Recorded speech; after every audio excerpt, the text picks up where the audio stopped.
हमारे साथ श्री रघुनाथ तो किस बात की चिंता, हमारे साथ श्री रघुनाथ तो किस बात की चिंता। शरण में रख दिया जब माथ तो किस बात की चिंता। हरे कृष्णा। सभी को सादर प्रणाम।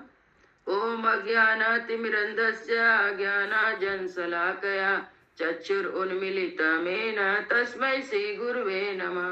नमो विष्णुपादाय कृष्णपृष्ठाय भूतले श्रीमते भक्तिवेदान्त स्वामिनीति नाम्ने।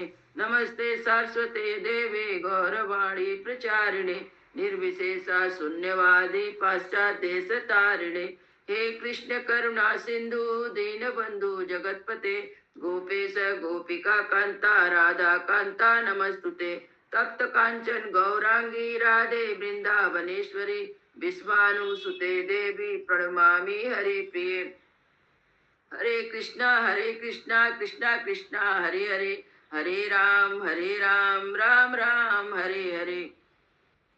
शीला प्रभुपाद की जय। रामं लक्ष्मण पूर्वजं रघुवरं सीतापति सुंदरम काकुत्स्थं करुणामयं गुणनिधिं विप्रप्रियं धार्मिकं राजेन्द्रं सत्यसंधं दशरथ तनयं श्यामलं शांतमूर्ति वंदे लोकाभिरामं रघुकुल तिलकं राघवं रावणारिं दक्षिणे लक्ष्मणो धन्वी वामतो जानकी सुभा पुरतो मारुति यस्यायं नमामि रघुत्तमं रामाय रामचंद्राय रामभद्राय वेदसे रघुनाथाय नाथाय सीताय पतये नमः।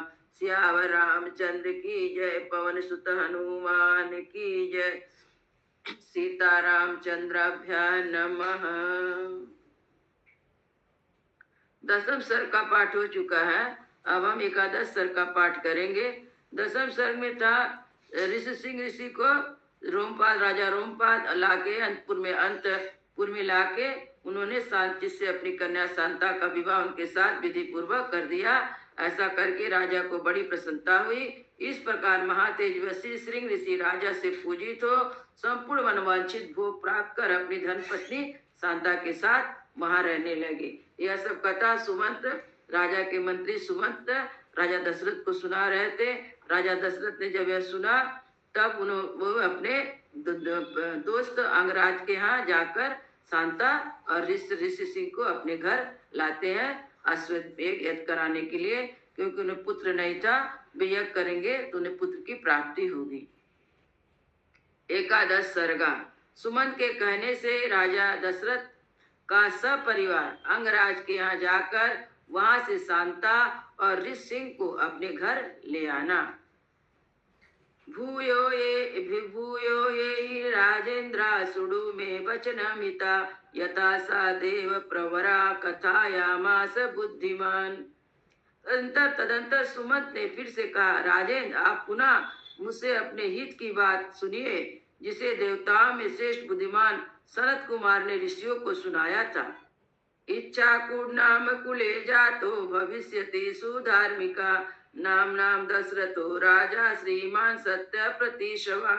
उन्होंने कहा था, सनत कुमार ने कहा था, इच्छाकू वंश में दशरथ नाम से प्रसिद्ध एक परम धार्मिक सत्य प्रतीक राजा होंगे। ये सनत कुमार सतयुग में कथा सुनाए थे। भगवान का जन्म तो त्रेता युग में, दशरथ त्रेता युग में हुए, तो उस समय सतयुग में कथा सनत कुमार ऋषि लोग को सुनाए थे। अब वो कथा उस बात को सुमंत जो मंत्री हैं वो राजा को सुना रहे हैं कि ऐसे उन्होंने कहा था कि एक राजा होंगे। अंगराजेन शंखेन च तस्य रागो भविष्यति कन्या चास्य महाभागा शांता नाम भविष्यति पुत्र स्वंगस्य राज्ञस्तु रोमपादिति सुता तम सा राजा दशरथो गमिष्यति महायसा अनपयोषि धर्मात्मा शांता भर्ता ममा क्रतुम अहरेत त्वयज्ञापत संतार्थ कुलस्य च। उनकी अंगराज के साथ मित्रता होगी और दशरथ के एक परम सौभाग्यशाली कन्या होगी जिसका नाम होगा शांता। अंग देश के राजकुमार का नाम होगा रोमपाद। महायशस्वी राजा दशरथ उनके पास जाएंगे और कहेंगे, धर्मात्मा मैं संतानहीन हूँ, यदि आप आज्ञा दे तो शांता के पति ऋषि सिंह मुनि चलकर मेरा यज्ञ करा दे। इससे मुझे पुत्र की प्राप्ति होगी और मेरे वंश की रक्षा हो जाएगी। श्रुत्वा रागे तथा वाक्य मनसा चा विचिंत चा प्रदास्ये पुत्रवंता शांता भर्ता आत्मवान। राजा की बात सुनकर मन ही मन उस पर विचार करके मनस्वी राजा रोमपाल शांता के पुत्रवान पति को उनके साथ भेज देंगे। अभी ये बातें सब बता रहे हैं कि सतयुग में बातें बता रहे सनत कुमार। प्रतिगृहे च तं विप्रं सा राजा विगज्जरा अहिर्यसि तं यज्ञा पृष्ठेन अंतरात्मना। ब्राह्मण ऋषि को पाकर राजा दशरथ की सारी चिंता दूर हो जाएगी और प्रसन्नचित होकर उस यज्ञ का अनुष्ठान करेंगे। तम च राजा दशरथो यस्कामा कृतांजलि ऋषिंग द्विज श्रेष्ठा वरिष्यति धर्मवित यथा यज्ञार्थं प्रस्वार्थं च स्वर्गार्थं च नरेश्वरा लभते च स तम कामम दुजमुखात विसाम्पति। यश की इच्छा रखने वाले धर्मग राजा दशरथ हाथ जोड़कर द्विज से रिंग का यज्ञ और पुत्र और स्वर्ग के लिए वर्ण करेंगे और वे प्रजापालक नरेश उन श्रेष्ठ महर्षि से अपनी अभिष्ट वस्तु प्राप्त कर लेंगे। पुत्रश्चास्य भविष्यन्ति चत्वारो अमित विक्रमा वंश प्रतिष्ठान करा सर्वभूतेषु सुतः।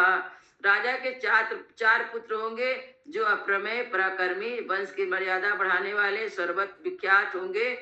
एवं सा देव बरा पूर्वम कथित्वा न कथां सनत कुमारो भगवान पुरा देव विगो प्रभु।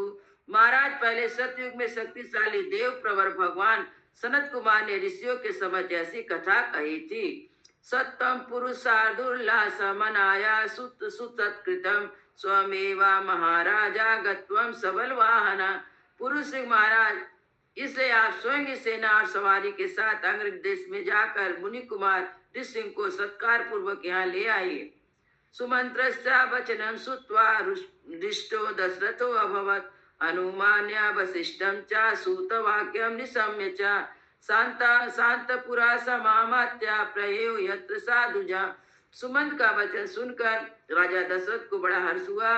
उन्होंने मुनिवर वशिष्ठ जी को भी सुमंत की बातें सुनाई। उनकी आज्ञा लेकर रनिवास की रानियां तथा मंत्रियों के साथ अंग देश के लिए प्रस्थान किया, जहाँ विप्रवर ऋषि निवास करते थे। वनानि सरितश्च वा व्यतिक्रम्य शनैः शनैः अभिचक्राम तम देशम यत्र वे मुनि पुंगवा। मार्ग में अनेक वनों नदियों को पार करके धीरे धीरे उस देश में जा पहुंचे जहाँ मुनिवर ऋषि विराजमान थे।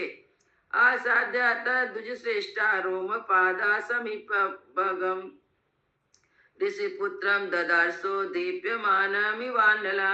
वहां पहुंचे अपने दुष्श्रेष्ठ सिंह ऋषि रोमपाद के पास ही बैठे दिखाई दिए। वे ऋषि कुमार प्रज्वलित अग्नि के समान तेजस्वी जान पड़ते थे। ततो राजा यथो योग्या पूजा चक्रे विशेषता सखित्वा तस्य वैराग्या पृष्ठेनान्तरात्मना रोमपादेन चाख्यातं ऋषि पुत्राय धीमते संकम संबंधम चैवा तदा तम प्रतिपूजयत्। तदंतर राजा रोमपाद ने मित्रता के नाते अत्यंत प्रसन्न हृदय से महाराज दशरथ का शास्त्रों विधि से अनुसार विशेष रूप से पूजन किया और बुद्धि कुमार ऋषि को राजा दशरथ के साथ अपनी मित्रता की बात बताई। उस पर उन्होंने राजा का सम्मान किया। एवं सुसत्कृतेना सहो शिष्वा नरसभा सप्तादिष्ट दिवसान राजा राजनिम इदं ब्रवीत। शांता तब सुता राजन सव्रता विशांपते मदीये नगरम यातु कार्यमि महादुतम। इस प्रकार भली भांति आदर सत्कार पाकर श्रेष्ठ राजा दशरथ रोमपाद के यहाँ 7-8 दिन तक रहे। उसके बाद अंगराज बोले, प्रजापालक नरेश अपनी पुत्री शांता अपने पति के साथ मेरे नगर में पदार्पण करे, क्योंकि वहाँ एक महान आवश्यक कार्य उपस्थित हुआ है। तथैव राजा ससुत्यागमनं तस्य धीमता वाचा वचनं विप्रा गच्छ त्वं सा भार्या ऋषि पुत्रा प्रति सुत्वा तथेया निपासदा। राजा रोमपाद ने बहुत अच्छा कहकर बुद्धिमान महर्षि का जाना स्वीकार कर लिया। ऋषि से कहा, विपर आप शांता के साथ महाराज दशरथ के यहाँ जाइए। राजा की आज्ञा पाकर उन ऋषि पुत्र ने तदास्तु कहकर दशरथ को अपने चलने की स्वीकृति दे दी। सा निराभ्याम अनुज्ञाता प्रयोसा भार्या तावन योनजलिं कृत्वा स्नेहा संश्लेष्य चोरसा नदन्तु दशरथो रोमपादश्च वीरवान् तथा सुहृदपामापृश्या प्रतितो रघुनंदना। राजा रोमपाद की अनुमति ले ऋषिसिंह ने पत्नी के साथ वहां प्रस्थान किया। उस समय शक्तिशाली राजा रोमपाद और दशरथ ने एक दूसरे को हाथ जोड़कर स्नेह पूर्वक छाती से लगाया तथा अभिनंदन किया। फिर से मित्र से विदा ले रघुनंदन दशरथ वहां से विदा हुए। पौरेषु प्रेयमासा दूतान् वे शीघ्रगामिना कियतां नगरं सर्वे क्षिप्रमेषोऽलङ्कृतं धूपिता सिक्त संपुटं पातकाभिः उन्होंने पूर्ववासियों के पास अपने प्रवास शीघ्र गामी दूत भेजे, कहलाया कि समस्त नगर को शीघ्र ही सुसज्जित किया जाए, सर्वत्र सुगंध धूप की सुगंध फैलाया जाए, नगर की सड़कों में झाड़ बुहार कर उन पर पानी का छिड़काव हो।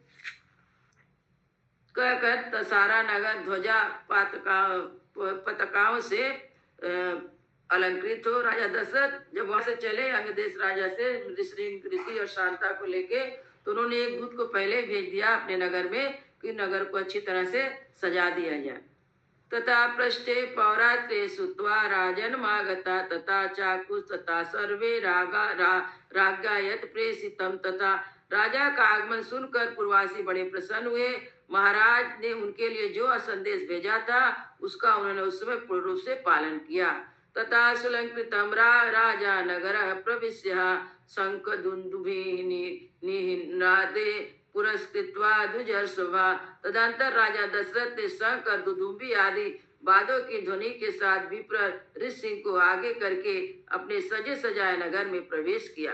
तथा प्रमुदा सर्वे दृष्ट्वा वे नगरादुजा प्रवेशमाना सत्कृत्या नरेन्द्राणकर्मणा यथा देवी सुरेंद्राणाम सहस्रेण काश्यपा। उन दुज कुमार का दर्शन करके सभी नगरवासी बहुत प्रसन्न हुए। उन्होंने इंद्र के समान पराक्रमी नरेंद्र दशरथ के साथ पुरी में प्रवेश करते हुए ऋषिसिंह का उसी प्रकार सत्कार किया गया जैसे देवताओं ने स्वर्ग में सहस्त्र इंद्र के साथ प्रवेश करते हुए कश्यप नंद वामन जी का समादर आदर किया था। अंतपुरे प्रवेशे जन्म पूजम कृत्वा च शास्त्रता कृत्यम तदात्मानं मेने तस्योपवाहनात्। ऋषि को अंतपुरी में ले जाकर राजा ने शास्त्रों विधि के अनुसार उनका पूजन किया। उनके निकट आ जाने से अपने आप को कृतकृत माना। अंतपुराणि सर्वाणि शांता दृष्ट्वा तथागता सह भार्या विशालाचि प्रीत्यानंद उपागमन। विशाल लोचनी शांता को इस प्रकार अपने पति के साथ उपस्थित देखकर अंतपुरी की सभी रानियां बड़ी प्रसन्न हुई, वे आनंद मग्न हो गई। पूज्यमाना तूता भी साराज्ञा चैव विशेषता वासा तत्र सुखिता कांचित कालम सदुजा। शांता भी उन रानियों के साथ विशेषता महाराज दशरथ द्वारा आदर सत्कार पाकर वहां कुछ काल तक अपने पति ऋषिसिंह के साथ बड़े सुख के साथ रही। इत्यादि श्रीमद् रामायणे वाल्मीकि आदि काव्ये बालकांडे एकादशा सर्गा। इस प्रकार से वाल्मीकि निर्मित आर्ष रामायण आदि काव्य के बालकांड में 11वां सर्ग पूरा हुआ।